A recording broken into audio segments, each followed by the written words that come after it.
أعوذ بالله من الشيطان الرجيم. بسم الله الرحمن الرحيم. ألم تر إلى الذين قيل لهم كفوا أيديكم وأقيموا الصلاة وآتوا الزكاة فلما كتب عليهم القتال إذا فريق منهم يخشون الناس كخشية الله أو أشد خشية وقالوا ربنا لم كتبت علينا القتال لولا أخرتنا إلى أجل قريب قل متاع الدنيا قليل والآخرة خير لمن اتقى ولا تظلمون فتيلا أينما تكونوا يدرككم الموت ولو كنتم في بروج مشيدة وإن تصبهم حسنة يقولوا هذه من عند الله وإن تصبهم سيئة يقولوا هذه من عندك قل كل من عند الله فما لهؤلاء القوم لا يكادون يفقهون حديثا صدق اللہ العظیم. لفظ ترجمہ پارے 5 سورۃ النساء آیت نمبر 77 اور 78. الم ترى کیا نہ دیکھا تو نے الی الذین ان لوگوں کی طرف قیل لہم جن کو کہا گیا کفو ایدیکم روکو اپنے ہاتھوں کو واقیموا الصلاۃ اور قائم کرو نماز کو وآتوا الزکاۃ اور دو تم زکوٰۃ فلما پس جو وقت کتبہ لکھا گیا فرض کیا گیا علیہم ان پر القتال لڑنا اذا فریق منہم اچانک ان میں سے ایک گروہ یخشون الناس ڈرنے لگا لوگوں سے کخشیت اللہ جیسا کہ اللہ تبارک و تعالیٰ سے ڈرنا چاہیے او اشد خشیتاً یہ اس سے بھی زیادہ سخت ڈر وقالو اور کہا انہوں نے ربنا اے ہمارے پروردگار لما کتبت علینا القتال کیوں لکھا تو نے ہم پر لڑنا لولا اخرتنا کیوں نہ تو نے مہلت دی ہمیں الی اجل قریب تھوڑی مدت تک قل آپ کہہ دیں متاع الدنیا قلیل دنیا کا فائدہ بہت تھوڑا ہے والآخرۃ خیر اور آخرت بہت بہتر ہے لمن اتقى اس شخص کے لیے جو ڈرتا ہے ولا تظلمون اور تم پر ظلم نہیں کیا جائے گا فتیلاً دھاگے کے برابر بھی اینما تکونوا جہاں بھی تم ہوگے یدرککم الموت پالو گی تمہیں موت یدرککم الموت پالے گی تمہیں موت یعنی کہ پکڑ لے گی تمہیں موت ولو کنتم اور اگرچہ ہو تم فی بروج مشیدہ ایسے قلعوں میں جو چونا گچھ ہے یعنی کہ بہت مضبوط ہے وَإِن تُصِبْهُمْ حَسَنَةٌ اور اگر پہنچی ان کو کوئی بھلائی اور راحت یقول هذه من عند اللہ کہتے ہیں یہ اللہ تبارک و تعالیٰ کی طرف سے ہے وَإِن تُصِبْهُمْ سیئہ اور اگر پہنچے ان کو کوئی تکلیف یقول کہتے ہیں هذه من عندک اے نبی کریم صلی اللہ علیہ وسلم یہ تیری طرف سے ہے قل آپ کہہ دیں کل من عند اللہ سب اللہ تبارک و تعالیٰ کی طرف سے ہے فما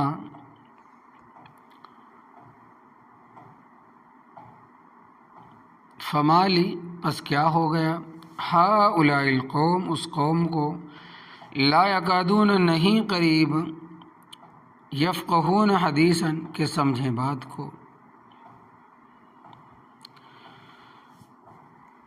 دیکھیں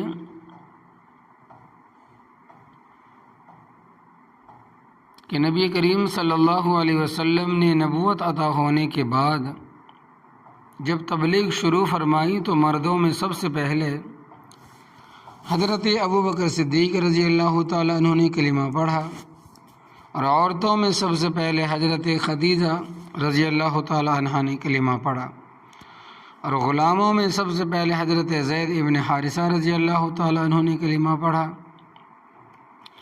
اور نابالغ بچوں میں سے حضرت علی رضی اللہ تعالیٰ عنہ نے کلمہ پڑھا۔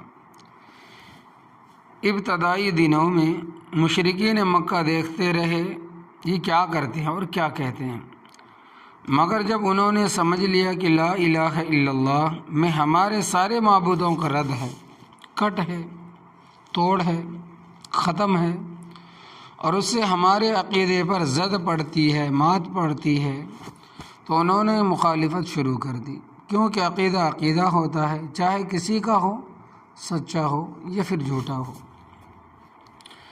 قرآن کریم میں آتا ہے کہ انہم کانوا اذا قیل لهم لا الہ الا اللہ یستکبرون۔ بارہ 23 سورہ صافات۔ ان کا حال یہ تھا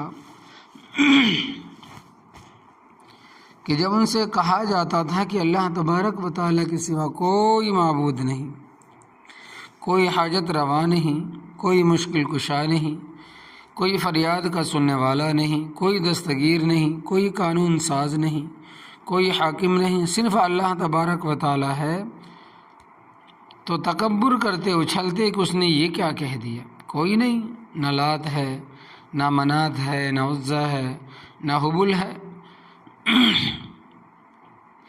اور قرآن پاک میں یہ بھی آتا ہے، کہنے لگے کہ اجعل الآلہۃ الہا واحدا، پارہ 23 سورہ 7، کیا اس نے اتنے معبودوں کی جگہ ایک ہی معبود بنا دیا ہے؟ کہتا ہے کہ ایک ہی دستگیر ہے، ایک ہی حاجت روا ہے، ایک ہی فریاد کا سننے والا ہے۔ ان ھذا لشیء عجاب، یہ بھی پارہ 23 سورہ 7۔ یہ تو بڑی عجیب بات ہے جو اس نے کہہ دی، یہاں تک کہ مشرک کھل کر آپ صلی اللہ علیہ وسلم کے سامنے آ گئے اور کہنے لگے کہ ھذا ساحر کذاب، یہ بھی پارہ 23 سورہ 7، یہ جادوگر ہے، بڑا جھوٹا ہے، العیاذ باللہ۔ اور معاذ اللہ تعالیٰ کہتے تھے کہ انک لمجنون، پارہ 14 سورۃ الحجر، تو دیوانہ ہے۔ اور آپ صلی اللہ علیہ وسلم کے جو کمزور ساتھی تھے ان پر ظلم کرنا شروع کر دیا، اور جب نبی کریم صلی اللہ علیہ وسلم کو اکیلا پاتے تو آپ صلی اللہ علیہ وسلم کے ساتھ دست درازی اس سے بھی باز نہیں آتے تھے۔ چنانچہ ایک موقع پر عقبہ ابن ابی معیط، کافر ملعون جو بدر کے موقع پر مارا گیا تھا، نبی کریم صلی اللہ علیہ وسلم کے کندھے مبارک سے چادر اٹھا کر آپ صلی اللہ علیہ وسلم کے گلے میں ڈال کر زور سے مروڑی تاکہ آپ صلی اللہ علیہ وسلم کی جو سانس ہے وہ رک جائے اور یہ قصہ ختم ہو جائے۔ اتنے میں حضرت ابوبکر صدیق رضی اللہ تعالیٰ عنہ تشریف لائے اور عقبہ ابن معیط کو دھکا مارا اور کہا اتقتلون رجلا ان یقول ربی اللہ، اوے ظالمو، اللہ تبارک و تعالیٰ کے بندے کو اس لیے قتل کرنا چاہتے ہو کہ وہ کہتا ہے کہ میرا رب صرف اللہ تعالیٰ ہے۔ اس موقع پر حضرت حارث ابن ابی حالہ رضی اللہ تعالیٰ عنہ، جو حضرت خدیجہ الکبریٰ رضی اللہ تعالیٰ عنہا کے پہلے خاوند جواں سال بیٹے تھے، یعنی پہلے خاوند کے جواں بیٹے تھے، ان کو معلوم ہوا نبی کریم صلی اللہ علیہ وسلم کی اس طرح توہین کی اور یہ لوگ آپ صلی اللہ علیہ وسلم کے قتل کے در پہ ہیں، تو میدان میں نکل گئے اور مشرکوں کو للکارا۔ چونکہ کافروں کا غلبہ تھا، انہوں نے حضرت حارث ابن ابی حالہ رضی اللہ تعالیٰ عنہ کو شہید کر دیا۔ مردوں میں پہلے شہید حضرت حارث ابن ابی حالہ رضی اللہ تعالیٰ عنہ ہے، اور عورتوں میں پہلی شہیدہ حضرت سمیہ رضی اللہ تعالیٰ عنہ ہے۔ حضرت یاسر رضی اللہ تعالیٰ عنہ کی اہلیہ اور حضرت عمار رضی اللہ تعالیٰ عنہ کی والدہ ماجدہ ہے، ان کو ابو جہل نے نازک مقام پر برچھی مار کر شہید کر دیا تھا۔ تو صحابہ کرام رضی اللہ تعالیٰ عنہم اجمعین جب یہ مظالم دیکھتے تھے تو آپ صلی اللہ علیہ وسلم سے کہتے کہ حضرت صلی اللہ علیہ وسلم ہمیں بھی ان کے ساتھ لڑنے کی اجازت دیں، جو ہوگا دیکھا جائے گا۔ مگر اللہ تبارک و تعالیٰ کی حکمت تھی کہ مکہ مکرمہ میں جہاد کی اجازت نہیں دی گئی۔ تھوڑے سے مسلمان تھے، کعبۃ اللہ کے آس پاس کے محلے سارے کافروں سے بھرے ہوئے تھے۔ حکمت خداوندی یہ تھی کہ مسلمانوں کو لڑنے کی اجازت نہ دی جائے۔ چنانچہ اللہ تبارک و تعالیٰ فرماتے ہیں کہ الم تر الی الذین، کیا نہ دیکھا آپ صلی اللہ علیہ وسلم نے ان لوگوں کی طرف، قیل لہم، جن کو کہا گیا کفوا ایدیکم، روکو اپنے ہاتھوں کو، یعنی لڑو نہ، بلکہ واقیموا الصلاۃ، اور قائم کرو نماز، وآتوا الزکاۃ، اور دو تم زکوٰۃ۔ یہ کس نماز کا حکم تھا اس کو سمجھ لیں کہ جب نبی کریم صلی اللہ علیہ وسلم کو جبل نور کی چوٹی پر غار حرا میں نبوت ملی اور حضرت جبرائیل علیہ السلام وحی لے کر تشریف لائے، تو احادیث میں آتا ہے کہ اللہ تبارک و تعالیٰ نے پہاڑ کی چوٹی پر پانی کا چشمہ ظاہر فرما دیا۔ حضرت جبرائیل علیہ السلام نے وضو کیا اور فرمایا کہ آپ صلی اللہ علیہ وسلم نے اس طرح وضو کرنا ہے، یعنی وضو کرنے کا طریقہ عملی مشق کر کے دکھایا، اور نماز بھی بتائی۔ یہ نماز فرض نہیں تھی، کیونکہ نماز فرض ہوئی ہے معراج کی رات۔ اس سے پہلے آپ صلی اللہ علیہ وسلم دو نمازیں پڑھتے تھے، ایک فجر کی اور ایک عصر کی، بلکہ چاشت کی نماز بھی تھی۔ مطلب یہ ہے کہ نماز کا تصور اور طریقہ پہلے ہی وحی میں بتا دیا گیا تھا۔ یاد رکھنا، تمام عبادات میں مقدم ہے، بہنیں بھی، بیٹی بھی، بیٹیاں بھی، ان کو یہ مسئلہ اچھی طرح یاد رکھنا چاہیے۔ حدیث پاک میں آتا ہے کہ جب بچے کی عمر 7 سال کی ہو جائے، لڑکا ہو یا لڑکی، مروہم بالصلاۃ، ان کو نماز کا حکم دو۔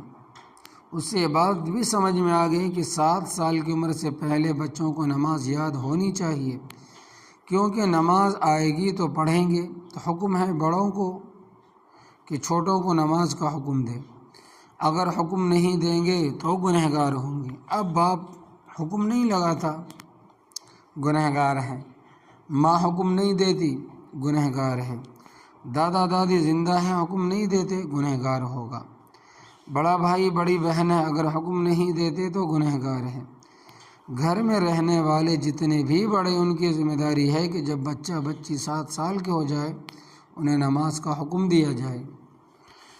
تو اللہ تبارک و تعالیٰ ارشاد ہے کہ قوا انفسکم واہلیکم نارا، اپنے آپ کو بھی جہنم کی آگ سے بچاؤ اور اپنے گھر والوں کو بھی جہنم کی آگ سے بچاؤ۔ لہذا اگر بڑے چھوٹوں کو نماز کا حکم نہیں دیں گے تو سب کے سب گنہگار ہوں گے۔ آگے فرمائیں کہ وَاضْرِبُوهُمْ عَلَيْهَا وَهُمْ أَبْنَاءُ 10 سنین، اگر لڑکا لڑکی 10 سال کے ہو جائیں، نماز نہیں پڑھتے تو ان کو مارو، اور کتنا مارنا ہے۔ فقہ کی کتابوں میں موجود ہے کہ اتنا مارو کہ بدن سے خون نکل آئے۔ نماز کا مسئلہ کتنا اہم ہے، اس کا اندازہ اس سے لگائیں کہ امام احمد بن حنبل رحمۃ اللہ علیہ فرماتے ہیں، اگر کسی بالغ مرد عورت سے دیدہ دانستہ جان بوجھ کر ایک نماز رہ جائے تو وہ مرد عورت کافر ہو گئے، ان کا نکاح ٹوٹ گیا اور ان کی سزا قتل ہے۔ اگر کوئی شرعی عذر نہ ہو، اور شرعی عذر یہ ہے کہ سوتے ہوئے نماز کا وقت ختم ہو گیا، سوتے ہوئے نماز کا وقت ختم ہو گیا ہے تو یہ معذور ہے، اب قضا کر لے، یہ بیمار ہے یا سفر میں ہے، یہ نسیان کا مریض ہے، بھولنے کے مریض ہے، بھول جاتا ہے، یہ شرعی عذر ہے۔ ان کے بغیر اگر جان بوجھ کر صرف ایک نماز چھوڑ دے، 2-5 نہیں، تو امام احمد بن حنبل رحمۃ اللہ علیہ فرماتے ہیں کہ یہ کافر ہو گیا، نکاح ٹوٹ گیا، اس کی سزا قتل ہے، اس کے ناپاک وجود سے زمین کو پاک کر دو۔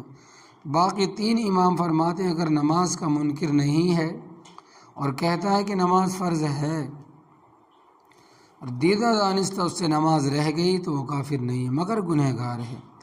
اور گنہگار کیسا ہے؟ امام مالک رحمۃ اللہ علیہ اور امام شافعی رحمۃ اللہ علیہ فرماتے ہیں کہ اس نے اتنا اس نے اتنا سنگین جرم کیا ہے کہ اب یہ زندہ رہنے کا مستحق نہیں، اس کو قتل کر دو۔ زمین اس کے ناپاک وجود کو گوارا نہیں کرتی، لیکن یہ سزا تعزیری ہے، جس طرح سعودیہ میں ہیروئن فروشوں کی سزا قتل ہے۔ یہ تعزیراً قتل کرتے ہیں، کافر سمجھ کر قتل نہیں کرتے، مجرم سمجھ کر قتل کرتے ہیں۔ اور امام اعظم ابو حنیفہ رحمۃ اللہ علیہ، جن کے ہم مقلد اور حنفی ہے، وہ فرماتے ہیں کہ اس کو قتل نہ کرو بلکہ جیل میں ڈال دو، جب تک کھلے طور پر اعلان نہ کرے کہ میں آئندہ کوئی نماز نہیں چھوڑوں گا، اور گزشتہ کوتاہی پر توبہ نہ کرے، جیل میں ہی رکھو یہاں تک کہ اس کا جنازہ جیل سے نکلے۔ یہ ساری گفتگو ایک نماز چھوڑنے کا کتنا بڑا گناہ، اللہ اکبر کبیرہ۔ نماز چھوڑنا تو گناہ ہے ہی، بے وقت نماز پڑھنا بھی گناہ ہے۔ حافظ ابن قیم رحمۃ اللہ علیہ بڑے چوٹی کے محدث گزرے ہیں، انہوں نے کتاب لکھی ہے جس کا نام ہے کتاب الروح، اس میں انہوں نے ایک واقعہ نقل کیا کہ ایک بہت بڑے بزرگ تھے، ایک ان کی بیوی تھی، ایک نوجوان لڑکا تھا اور ایک جوان سا لڑکی تھی، یعنی کہ مختصر سا گھرانہ تھا، اور سارے نمازی پرہیزگار تھے۔ کل نفس ذائقۃ الموت، موت کا ذائقہ ہر نفس نے چکھنا ہے۔ اور بزرگ فوت ہو گئے، چند دنوں کے بعد جوان سا لڑکی بھی فوت ہو گئی۔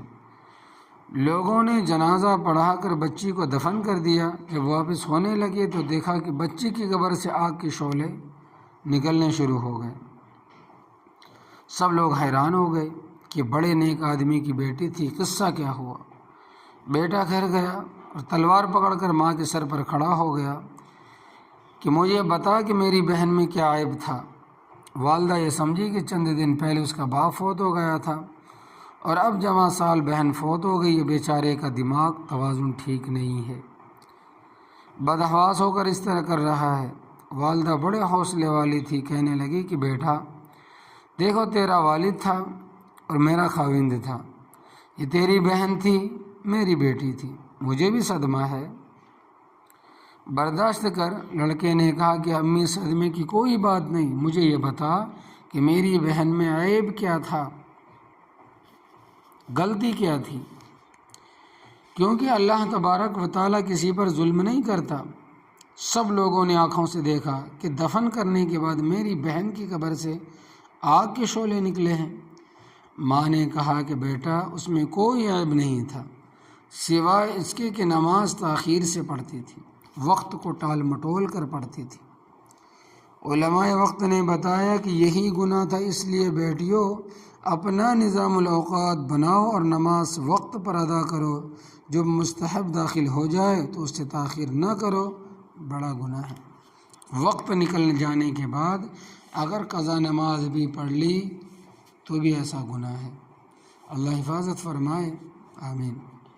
آگے فرمائے کہ حدیث مبارکہ نبی کریم صلی اللہ علیہ وسلم نے فرمایا کہ اتقوا صلاۃ المنافق، اتقوا صلاۃ المنافق، اتقوا صلاۃ المنافق، منافق کی نماز سے بچو، منافق کی نماز سے بچو، منافق کی نماز سے بچو۔ سوال کیا گیا کہ حضرت منافق کی نماز کون سی ہے؟ فرمایا کہ منافق کی نماز یہ ہے کہ مثلاً فجر کی نماز کا وقت اور یہ مرے سویا ہوا ہے، جب سورج نکلنے کا وقت قریب ہو گیا تو جلدی سے اٹھا اور مرغی کی طرح چونچے مارنے، ٹھونگے مارنی شروع کر دی۔ فرمایا کہ تلک صلاۃ المنافق، تلک صلاۃ المنافق، تلک صلاۃ المنافق، یہ ہے منافق کی نماز، یہ ہے منافق کی نماز، یہ ہے منافق کی نماز۔ اسی طرح مثلاً عصر کا وقت ہو گیا اور یہ بیٹھا ہے، شرع عذر بھی کوئی نہیں ہے، سورج غروب ہونے کے قریب ہوا تو اٹھ کر ٹھونکرے مارتا ہے، یہ منافق کی نماز ہے۔ پھر نبی کریم صلی اللہ علیہ وسلم نے فرمایا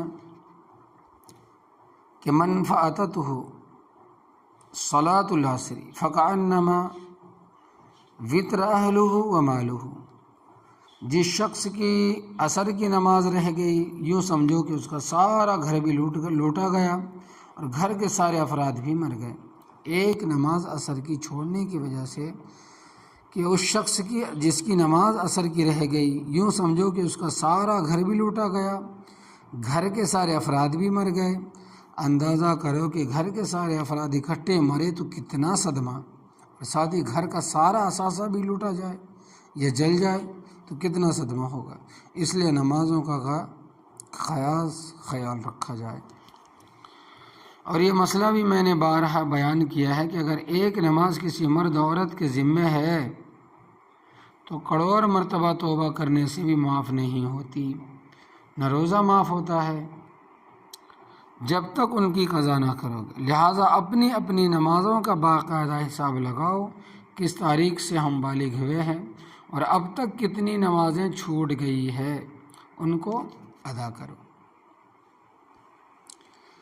تمام ائمہ کرام رحمۃ اللہ علیہ اس بات پر متفق ہے کہ نماز روزہ توبے سے معاف نہیں ہوتے، ان کی قضا دینی پڑے گی۔ اور نماز ایسی عبادت ہے جو اللہ تبارک و تعالیٰ کے حقوق میں سے، اور قیامت والے دن سب سے پہلا سوال نماز ہی کا ہوگا۔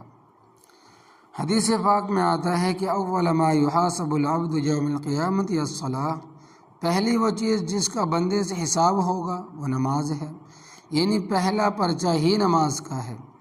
اگر نماز میں کامیابی ہوئی تو سمجھو کہ باقی چیزوں میں بھی کامیاب، اور اگر نماز میں ہی ناکام ہو گیا تو آگے کیا رہے گا۔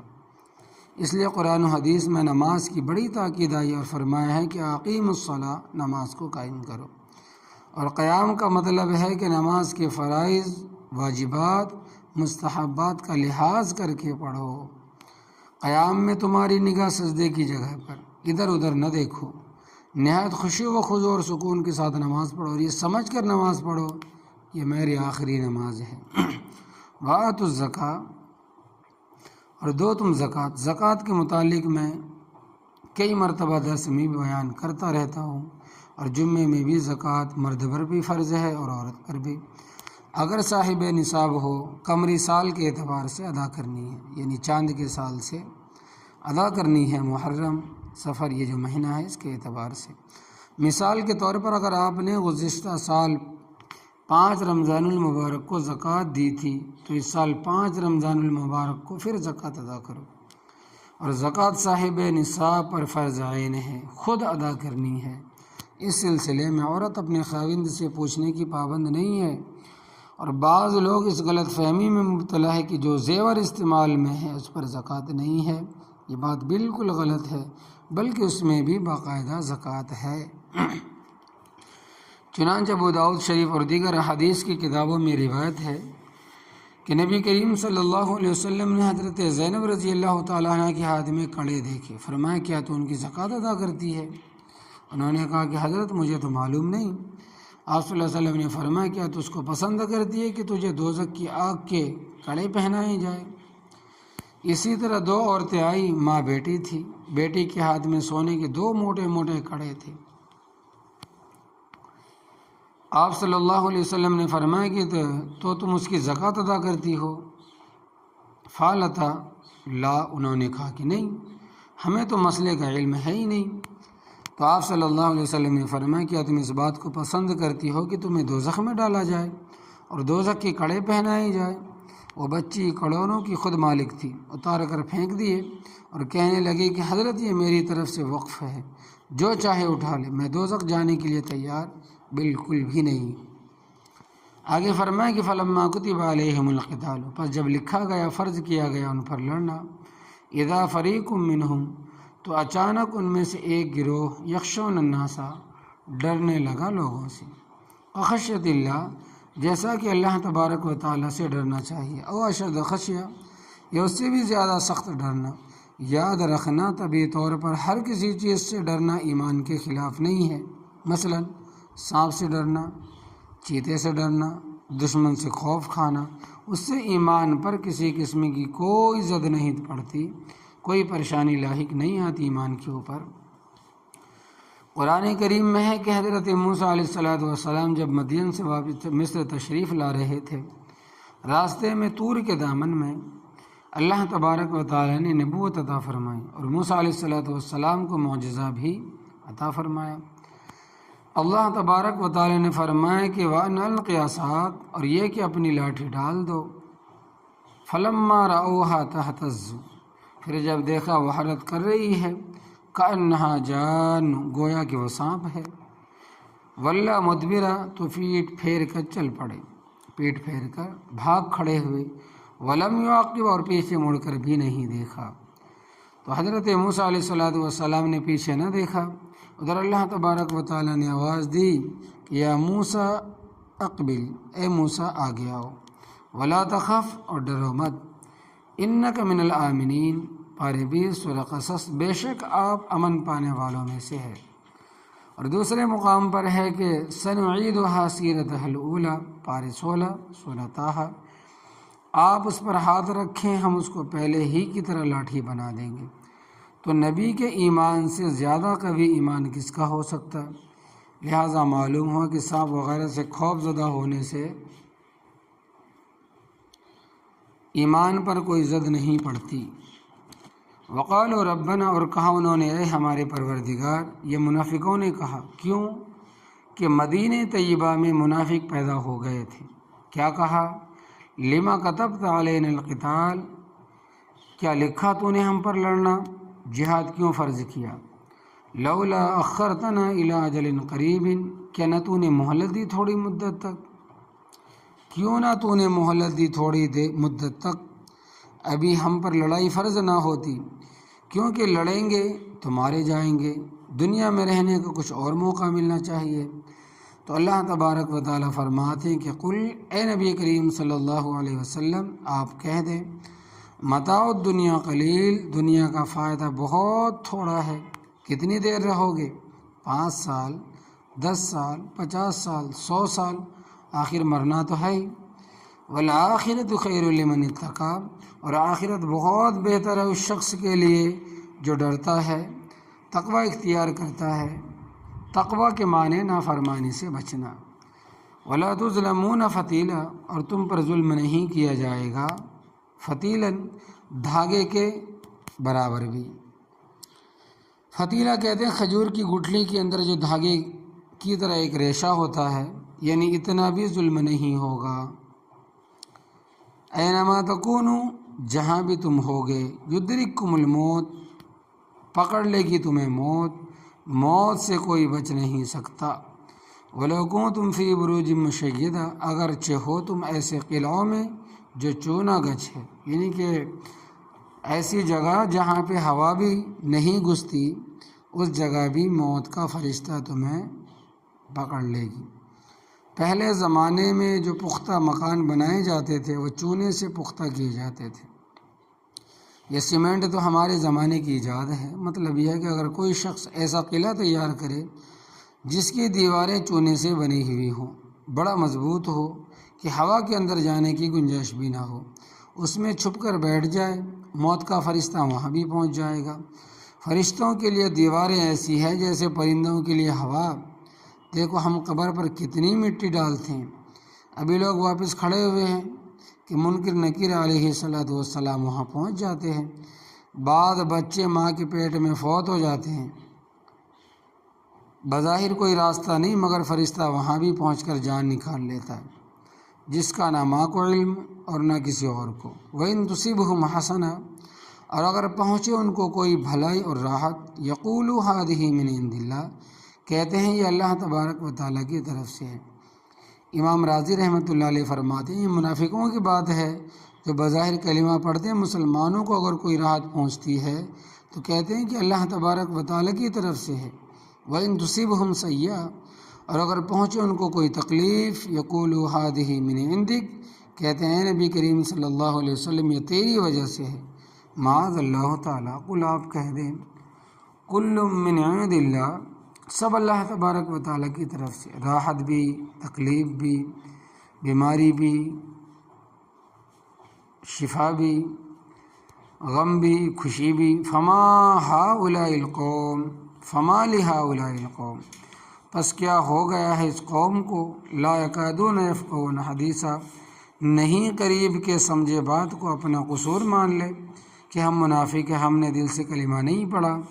یہ ان کی شامت ہے کہ الٹا کہتے ہیں کہ نبی کریم صلی اللہ علیہ وسلم کی وجہ سے ہمیں تکلیف پہنچی ہے، ان کی گنگا الٹی چلتی ہے۔